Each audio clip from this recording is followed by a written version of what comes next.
Hello guys, welcome back to our channel One to Stay. Today in this video I'm going to teach you how to fix WhatsApp web not logged out after 14 days.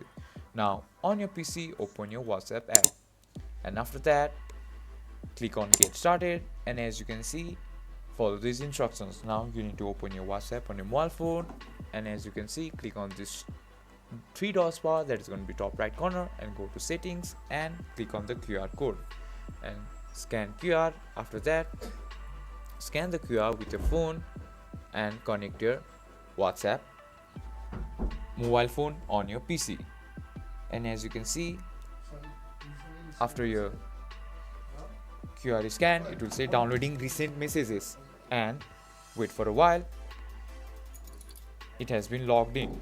Now you can't exactly fix your WhatsApp not logged out after 14 days because it is a built-in system by WhatsApp only, but you can scan it again after 14 days because in 14 days it will be logged out automatically even if it has been or it hasn't been used on WhatsApp PC.